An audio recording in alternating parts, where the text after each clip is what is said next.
Hi friends, സൗഹൃദ കൂട്ടായ്മയിലുള്ളവരുമായി ഞങ്ങൾ കന്യാകുമാരിയിൽ തിരിച്ചു വരുമ്പോൾ അടുത്ത് ഞങ്ങൾ പോയത് വട്ടക്കോട്ടയിലാണ്. കന്യാകുമാരിക്ക് സമീപം സ്ഥിതി ചെയ്യുന്ന ചരിത്രപ്രസിദ്ധമായ ഒരു തീരദേശ കോട്ടയാണ് വട്ടക്കോട്ട. 18-ാം നൂറ്റാണ്ടിൽ തിരുവിതാംകൂർ രാജാവായിരുന്ന അനിഴം തിരുനാൾ മാർത്താണ്ഡവർമ്മയുടെ ഭരണകാലത്ത് ക്യാപ്റ്റൻ ഡിലനോയുടെ മേൽനോട്ടത്തിൽ ഡച്ചുകാരാണ് ഈ കോട്ട നിർമ്മിച്ചത്. 3.5 ഏക്കർ പരന്നു കിടക്കുന്ന ഒരു കോട്ടയാണ്. മൊത്തം കരിങ്കല്ലുകൾ കൊണ്ടാണ് നിർമ്മിച്ചിരിക്കുന്നത്. കടൽ മാർഗമുള്ള അക്രമങ്ങൾ തടയുന്നതിനാണ് ഈ കോട്ട നിർമ്മിച്ചത്. കടലിലേക്ക് തള്ളിയാണ് ഈ കോട്ട നിലനിൽക്കുന്നത് തന്നെ. ആയുധപ്പുരകൾ, വിശ്രമ സ്ഥലങ്ങളെല്ലാം ഇവിടെയുണ്ട്.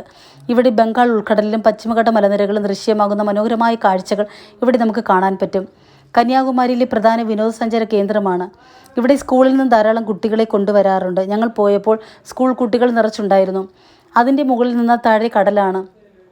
എത്ര പറഞ്ഞാലും മതിയാവില്ല. നല്ല രസമായിരുന്നു. അവിടെ 1 മണിക്കൂറോളം ഞങ്ങൾ ചിലവിട്ട് ഞങ്ങൾ തിരിച്ച് കടയിലൊക്കെ കയറി ചായയെല്ലാം കുടിച്ച് ഞങ്ങൾ 9 മണിയൊക്കെ ആയപ്പോൾ വീടുകളിലെത്തി. അന്ന് വലിയവെളി പള്ളിയിലെ സെൻറ്റ് ആൻ്റണിയുടെ തിരുനാളായിരുന്നു. ഞങ്ങൾ പോയപ്പോൾ മാസ് നടന്നുകൊണ്ടിരിക്കുകയായിരുന്നു. മാസമൊക്കെ കഴിഞ്ഞ് കുട്ടികൾക്ക് കുറച്ച് കളിപ്പാട്ടമൊക്കെ വേണമായിരുന്നു. അതെല്ലാം ഞങ്ങൾ ഷോപ്പിംഗ് കടയിലൊക്കെ പോയി അതെല്ലാം ഞങ്ങൾ ഷോപ്പ് ചെയ്തതിന് ശേഷം അന്നാണ് ലൈറ്റ് ആൻഡ് ഷോയൊക്കെ പരിപാടി ഉണ്ടായിരുന്നു. അതെല്ലാം ഞങ്ങൾ കണ്ടതിന് ശേഷം അവിടെയൊക്കെ ചായയൊക്കെ കുടിച്ച് നല്ല സന്തോഷമായിട്ട് 12 മണിയൊക്കെ ആയപ്പോൾ ഞങ്ങൾ വീടുകളിലെത്തി. Thank you.